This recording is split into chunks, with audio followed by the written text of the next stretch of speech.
India சுதந்திரம் அடைந்து 80 ஆண்டுகள் கடக்கிறது. ஆனாலும் இன்றளவும் தலித் சமூகத்திற்கு சுதந்திரம் கிடைப்பதா ஒரு கேள்விக்குறியாகத்தான் இருக்கிறது. தோழர்களே, இளவரசன் படுகொலை கடந்து இன்று கவினுடைய படுகொலை வரை தொடர்ந்து தமிழகத்திலே பல்வேறு மாவட்டங்களிலே தொடர்ச்சியாக நடைபெறுகிறது இந்த படுகொலைகள்.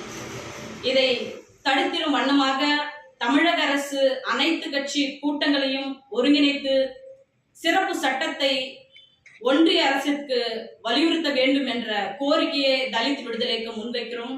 அது மட்டுமல்லாமல் நேற்றைய தினத்திலே திருப்பூர் மாவட்டம் உடுமலைப்பேட்டையில் காவல் உதவி ஆய்வாளராக இருக்கக்கூடிய தோழர் சண்முகம் அவர்களை வெட்டி படுகொலை செய்துள்ளார்கள். அவர்களுக்கு தமிழக அரசு, தமிழக முதல்வர் அருமை தலைவர் அவர்கள் இன்று 1 கோடி ரூபாய் நிதி அறிவித்திருக்கிறார்.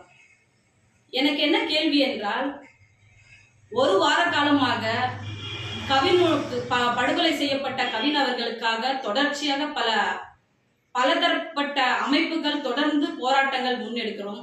ஆனால் இன்றளவும் தமிழக அரசிடமிருந்து எந்த ஒரு அறிக்கையும் வரவில்லை, எந்த ஒரு நிதியும் கொடுப்பதாக முன் வரவில்லை.